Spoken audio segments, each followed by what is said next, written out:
Good morning. I guess I was set with the task of setting the stage, except that as usual, Neva stole the show and has already given us a list of advantages and disadvantages, so I'll rush through some of the things she's already mentioned and try to focus on some of the things that I think are more important. Answering the question, what is a book? What is a book in the context of how is it changing and what should we do about it changing? What is a book often conjures the images of medieval libraries, pre-medieval scriptoria, opportunities that preceded the current technology. I was happily surprised that at the corner of this building, right in what I guess is the northwest corner of the building, there's a printing press of ancient vintage, and if you haven't seen it, you might want to pay a visit. And the question is the book defined by that sort of technology? Is the book a synonym for a printed artifact? Or is the mouse connected to these books a harbinger of change and an announcer of real revolution? Is the codex, that thing made of paper, bound with glue and somehow connected, is that just a temporary and passing feature? This gentleman, familiar to everyone here, Johannes Gutenberg, in one of his better shots, is an opportunity for us to ask how things changed from Gutenberg's era to this era in a way that makes a revolutionary change. Are we moving from sacred to overabundance and from scarcity to revolution? Or is something else happening? My prime resource for answering that question is a book that is available in electronic form. In fact, has been available in electronic form for 16 years. So it's not just a matter of last 2 or 3 years. It's been around for a while. Only for the first 10 years, maybe those who used it were considered crazier than now. It's a book called Being Digital that if you haven't read, I would strongly recommend, and it's available for free. Being Digital, the manifesto written by Nicholas Negroponte, at the time chair of the computer science department at MIT, where he coined the phrase, in the digital age, bits will replace atoms. It's interesting how hard it was to get this slogan across. It's interesting to see how much resistance it raised. The slogan that says bits replace atoms. In other words, the symbol is more important than the substance it represents, and certainly is more powerful than the substance it represents. That frames our discussion of electronic books replacing physical books. In an era where bits edge out atoms, we will be able to do a lot more with multimedia, in other words, talking through more and different kinds of channels, a lot more with multi-sense, that is, talking to more senses, maybe knocking on more doors of the cognitive receivers, and multitasking, that is, talking to more modes of reception and perception at the same time. Being digital, says Negroponte, and I think I agree wholeheartedly, is an era where we're going to have to change our perception of how it is we talk, which senses we address, and which senses we harness to take in whatever messages are coming. It's an era where copying becomes easy, so easy that it's almost embarrassing. Pasting becomes easy. Likewise, mashing, that is putting things together, co-authored by many people, maybe based on earlier work, is so easy. And that's why the law school in my university, the Center for Law and Technology, is getting really interested, because all of the legal infrastructure needs to be changed, where it is so easy to copy, so easy to paste, so easy to mesh. I haven't yet read enough or deep enough legal research on the ease of searching. Other than the discussion of privacy, which is, of course, an outcome of how easy it is to search, I haven't seen a whole lot of legal scholarship on how easy it is to locate what previously required a lot of work. But I think that's maybe the next frontier. Here's a challenge to those of you of the legal profession. What are the legal implications of it being so easy to find things? Being digital is also a challenge to the hierarchy of content order. Here too, I've seen too little legal work on the legal and ethical implications of hypertext, a non-linear presentation of material. Much of our thinking about how to organize things ethically, normatively, and legally relies on the assumption that things are organized in a fixed, predetermined, predictable order. And I'd like to suggest that since this is not the case, the magic of the web makes it really easy, alluring, inviting to do things non-linearly. We ought to be thinking about hypertext in a legal sense and ethical sense as well. Lastly, here already there is a lot of legal work.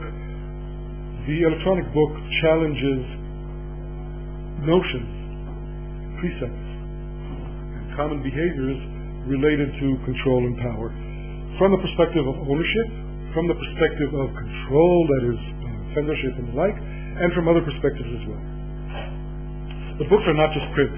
Books are increasingly audio stuff. On the way here, a long drive, I listened to audio books and podcasts, and I think they are just as important, maybe because of the structure of the modern workday becoming even more important. I find myself listening to more books than I read, and that might be my old age and weakening eyes, but I think it's a common phenomenon that will happen more frequently. It's interesting that it has not yet taken much of a popularity here in Israel. Audiobooks are much Anglo-Saxon or English-speaking world phenomenon, but they will, I think, catch here as well. So books are not just print, they are audio. There are also other formats, and as we progress, it's not just the senses that we approach with books that change, it's also this picture, one of my favorite pictures of books. Owen? Do you have books like that here? But if you have chains like that. You have the two a question I used to ask my students, and I've been asking this question for 20 years repeatedly, is what is the most superfluous part or thing in the library? And I'd get all sorts of flip answers. It's an interesting question. What can we get rid of and still preserve or retain the essence of a library? And some people would give wrong answers like the librarian or the book or the table. My answer for many years has been that the most superfluous part of the library, in my view, are the book covers. And I think the book covers only get in the way of knowledge, of communication, of sharing. And in fact, hypertext, web-like arrangements are a big step along the path of getting rid of the covers that only serve as home for those few little insects, right? That's where they live. But of late I've changed my answer. I no longer say it's the covers, I think it's the chains. In old libraries where really expensive and dear books were preserved using these sorts of chains, you can still see physical chains, and in other places you see other forms of physical security to keep books from being stolen or to make sure that they're available. I think libraries should invest their efforts and their resources in propagating the books, not in preserving them. The choice between keeping people away or disseminating the content, I think it's the role of the library to disseminate, not preserve. And the fact that it was so easy to find such pictures on the web of books under chains is a fact that I hope is rapidly becoming a matter of the past. One thing that electronic books will make easy is get rid of these chains physically as well as figuratively. For those of you living in Israel, you probably know that the electronic book is a great savior, at least from the perspective of how easy it is to get a book. To get a book in Israel, we can buy from Amazon too, but it still requires 3 weeks of delivery and about twice the cost of the book in delivery costs and tariff costs. With the electronic book, both are done away with. You can buy the book just as quickly on Kindle here as you can in Essentials. That's another way of shedding these chains. The old literary salon is an interesting sociological picture. An arrangement or a place where someone reads the book out to an audience. Pretty often the picture is a male reader surrounded by a large group of women listeners. See this again and again. It's interesting to ask, why is the reader male, why are the listeners female, what is the structure, what took place here, and it would be especially interesting to ask what happens with electronic books to change this sociological setup. If this is one picture where we saw books, a way in which books' contents were consumed, the way in which people got around to enjoy their content, does the electronic book draw a different picture? What happens if and when print dies? I think the assumption is that print, if not already dead, is well on the way. For some people it's an assumption, for others it's an observation, for others it's a hope, and for some people it's a nightmare, but I think it's something that we cannot disregard. The death of books is so obvious that you need a cover of a very popular news magazine and an owner of the world's largest bookstore to say that books are not dead. It's only print that's dead. This distinction is really important. That when we say print is dead, we're not referring to the demise of books, nor are we referring to the demise of reading. Reading actually is on the rise. By any count and any form of measure, by looking at any part of the population, and even publishing is not dead. It's just that the print, the technology of print is gone, just like clay publishing and even scroll publishing. They're no longer mainstay or mainstream. So what is a book? Some other answers. One answer that I like to cite is that books are the last bastion of the old business model. The only major medium that still hasn't embraced the digital age. I'm not sure the other media have, in fact, fully understood the digital age, but it's clear that radio and television and film and other forms of communication are way ahead of the print industry in terms of understanding the implications of this new technology, of computers and networks as a new way of disseminating. For those of you who have not seen the Norwegian sketch, how many people here have seen the Norwegian sketch? So I guess the rest have. Those of you who have not seen the Norwegian sketch, warmly recommended. I don't have time to show it to you. I think a masterpiece, a touch of brilliance. In talking about, it's available on YouTube, another alternative to books, another medium where there's more content, Niva, than we have time to actually consume. From when I started to talk, which was 6 minutes ago till now, there have been more than 36 hours of video uploaded to YouTube. So we're never going to catch up. And I don't think that pace is matched by books. But on YouTube, one of the good things to see on YouTube, there's lots of garbage, one of the good things to see on YouTube is a sketch where Norwegian television spoofs the notion of new technology by playing around with the idea of the introduction of books to a society of monks who have only seen scrolls beforehand. And if you haven't seen it, just look for the Norwegian sketch on books or medieval help desk with English subtitles on YouTube. I think you'll have a blast. The blast you will have is to see the reaction of a set in its ways society with the introduction of new technology. Exactly what we're experiencing with the introduction of the electronic book. The allegories are almost so painful that they're not funny. But they're not that painful, and so they are funny. Do watch it. We're transitioning from the book and a culture of a shrine of the book. For the visitors from abroad, just less than a kilometer from here, there's a really nice emblematic building called the Shrine of the Book, which holds no books. It only holds scrolls. That is, it's called the Shrine of the Book and is a shrine to scrolls. And the question is, should the library, the Hebrew term for library is derived from the word book, should the library undergo a transition the same way as the Shrine of the Book transited? The Hebrew word for school is the house of a book, Beit Sefer. Should it also undergo a transition with the availability of new opportunities made available through digital entities? I guess I don't have enough time to discuss the implications of online content storage technologies and what we should do to set up their introduction into processes.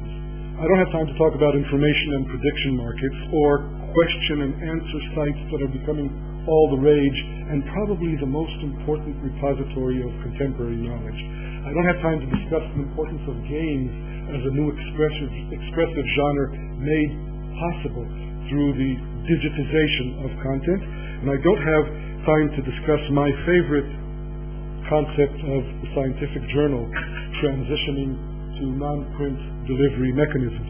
But I'll mention all of these just to say that it's not just the electronic book in codex form, It's a wide spectrum of content delivery mechanisms that are changing as we speak. They're changing and affecting our culture. They need to be treated differently, legally speaking. They need to have a new business model developed for them. They need to have a cultural acceptance process built in for them.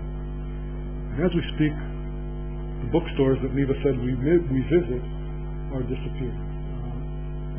One of my favorite places to go when I go to the U.S. is those large shrines of books, Borders and Barnes and Noble and so forth. And as those of you who are now visiting from the U.S. know, these books are closing. And they're closing for a variety of reasons, not all of them related to electronic books, but their closing is yet another call for us to discuss new business models. They're yet another call for us to talk about the electronic book, not just from a cultural perspective, but also from an organizational model perspective, and ask questions like who's really threatened, and is it the author, the community, or the publishers? Ask questions about the current status of celebrity and bestseller lists and where they are leading. Ask questions about whether we are shifting not just from how much we pay for a book, if at all, to who it is that pays for the book or whom it is that gets paid for the book. Real questions that probably need to be re-examined. We need to ask questions about models such as voluntary payment models, where the payment occurs maybe at a different time stage. You know the difference between regular restaurants and fast food restaurants? What's the major business perspective on the difference between regular restaurants and fast food restaurants? Fast food restaurants, you pay first, then you eat. And regular restaurants, you first eat and then you pay. Well, what do we do with this model with regards to books? Is the question relevant? Is it pertinent? Is it interesting? I think it is. What about audio? Does the question who pays for the book get a different response if what we get is sound rather than a piece of paper? What about books on demand as a major change? Owen, do you have printers here for books on demand in the library? Not yet, but you will. You will. There will be no way. We'll see. There's no avoiding this, because if you don't, you'll have fewer patrons. Okay, we will. No, we have been. So, questions about self-publishing that I think are arising. Questions about Books Plus that I'll say a few more words about later. But first I want to say, it's interesting from School of Management, where I hang my hat every day. It's interesting to ask the question, what is a book, from the point of view of what are the slices of ownership? As you can see, the publisher profit is a slice, and the printing and production cost a slice, and the author royalties are less than 1/6, and the publisher copy editing and formatting costs are such, and shipping expenses are such. And as an author of a few books, I've always bemoaned that 1/6 slice that I've got. In fact, one of my 4 books I self-published, and it generated the most revenue, not just the largest share for myself. Is this something that other authors should learn from? Should the question how much it costs to whom and who gets what share of the revenue, should it drive our cultural and ideological decisions about books? I suggest that this is one of the questions that are opened now with electronic books. It's an opportunity when we shift from clay that can only be done by the king, clay monuments, to scrolls that can only be done by a small elite, to books that can only be done by a caste of scriptoria monks, to print that makes it a little bit more popular but still pretty expensive. Having a big library at home was still a mark of being rich until not very long ago. To a situation where books can really be made available to everyone, should we also ask whether the distribution or division of ownership makes a difference? Well, the electronic books also make a difference in terms of where we read things. Most recent sociological studies of who reads what books also come up with some interesting nuggets, such as what is the most popular electronic book purchased, and why romance? Because you don't have the cover, because you can sit on the subway and hold a Kindle and nobody knows that you're reading a trashy novel. And that's something that was not true for print. And so some people say that the effect is one that you probably couldn't even have predicted. It's one of those effects that is not necessarily pre-announced. Neva, you said that e-books are more responsible for the environment. I've read different versions. Some people agree and some people disagree. I'm not sure. I don't know. I don't think we have the verdict in yet. But it certainly is a question. Here's an infographic with many other comparisons. Comparisons of cost to produce, cost to distribute, cost to the publisher's total sales, and also environmental friendliness. And some of these numbers, I think, are a little too early to gauge in final form. One thing that is not too early to gauge in final form are the other aspects of answering the question, what is a book? And I think the most important aspect to me is that the electronic book is a major, blessed step in the direction of recognizing the fact that a book is a social animal. When Time magazine announced you as Man of the Year, and they meant you for the Hebrew speakers in a plural sense, not in a singular sense, they meant it in a plural sense, I think that was a predictor of the book becoming something that is social in nature. Those of you who do read on one of the electronic book readers on Nook or on Kindle or one of the other competitors in this field, you may have already arrived at the point where you discover that you highlight a section of text and there's a reaction that says 37 other people highlighted this portion of text. So it's suddenly not just you reading the book, it's you reading the book and even in an indirect manner interacting with other people who read the book and had something to say about it. That is something that you get only on defaced books that Oren would get really upset about if I highlighted books from his library. The difference between a physical book and an electronic book, therefore, is not just cost, way of reading, dissemination material, it is who the reader is and how much you are aware of the other reader while you're reading. It's this fact that not long ago an author was a rare thing, and what we're seeing now is a very rapid pushing out of the rare author and the multitude of readers in favor of a model where there's lots of writers and fewer readers. In fact, it's a big concern in the blog industry where there's more writing than reading. This, something that happened to the blog industry in the last 20 years, is going to happen or is already happening in the book industry, and it's up to you to decide whether it's a good thing or a bad thing. I think it's a very good thing. I like the prospect of a future where more people write than we have time to read. I'd rather that than more people do other things than we have time to consume. I'd like to recommend a very recent book by James Glick, the author of Chaos, if you remember, it was a big bestseller a couple of years ago, a new book called The Information. I'd like to recommend this book in light of a short little exploration I did on Google Ngram Viewer. Google Ngram Viewer is this new toy that you can play with. New toy that you can play with, where you can get the percentage of mentions of an Ngram phrase across all of Google Books, or most of Google Books' collection. And what I compared here was the mention across time of the two terms, books and information. Books in blue, information in red. 5? 7? 1 page? 5. Yes. 5. Okay.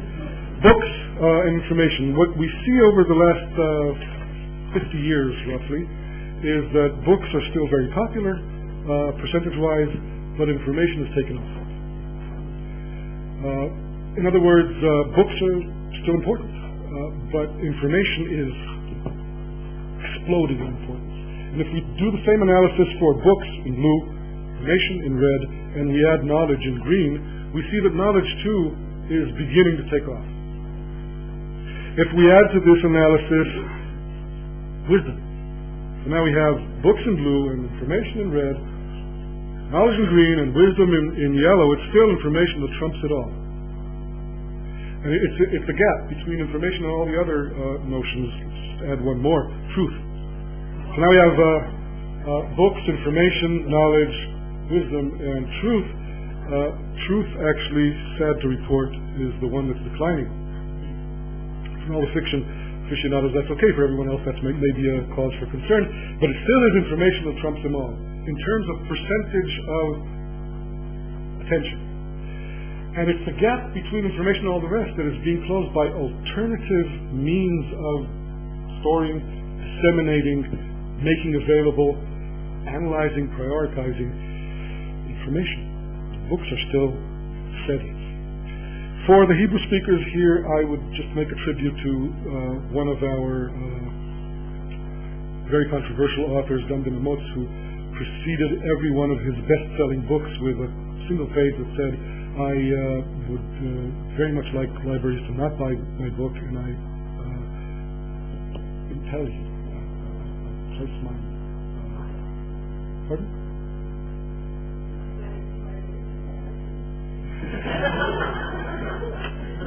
So Dan Ben Amotz actually pleads with his readers, please never, do not loan your book to anyone else. When you buy my books, keep them to yourself. Dan Ben Amotz is now dead. Much of his reputation is tarnished. There's a lot of stories around him, but this notion of books being something that should be sold one copy per person, never loaned, never shared, never stored in the library, never made available to others, is the antithesis, in my view, of what books should be. They should be loaned. They should be shared. They should be common property. Libraries should thrive, and therefore the electronic book is in many ways opposite of what Ben Amotz predicted. There are many social and intellectual aspects to the fact that books are becoming electronic, including the notions of long tail, the opportunity to address new and smaller niches, the opportunity to challenge the culture of the blockbuster, discussed in detail in the long tail literature, Sanderson and his conversants, the notion of a community discussed by Reingold in virtual community literature, the notion of new order, nonlinear, discussed by Weinberger and everything is miscellaneous, and so forth. As my time is running out, I just want to point to... As my time is running out, and if this were an electronic book, then we could have diverged into different and parallel paths, but we're not, because this is still linear. I'd like to highlight the question of technological determinism, ask whether the electronic book is actually painting a new future by virtue of the technology, or is it the other way around? Is it that we're making the electronic book because we've realized that previous arrangements were simply not sufficient? And I think that I would side with the second argument, actually a more interesting one to explore. Is the medium the message, or was McLuhan altogether wrong? I think he was wrong, but that is an intellectual conversation that we should have.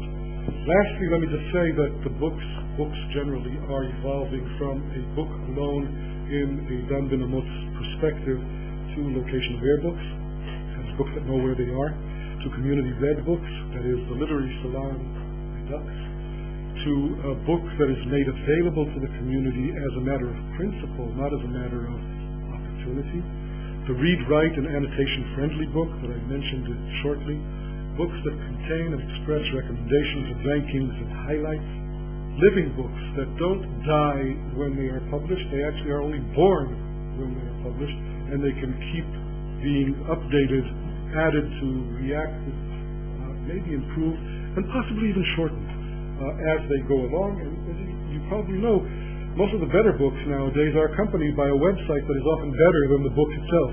That's what I mean by a living book. Books not just outliving their first publication form, but also outliving their authors, which is something that is long due. And the community-written book, I'm willing to bet that aside from the Bible, the only book that every single member of this audience has read is, aside from the Bible, the only book that every single... No, Neva didn't. She doesn't have time. The only book that every single member of this audience has read is Wikipedia. And that is a book that doesn't have an author. It's a book that was written by the community. Electronic book, therefore, to summarize and to honor my time limits, is not just a matter of how it's disseminated, how it's stored, how it's accessed, how it's searched, how it's copied, how it's copied and pasted, how it's stolen, and so forth. It is the fact that it is rapidly becoming a book that is multi-authored, and I think that is the most fascinating aspect of it, and also the most promising from the point of view of legal research. Thank you for your attention. will be a way to get the slides if anyone wishes. Thank you, שיזף רפאלי.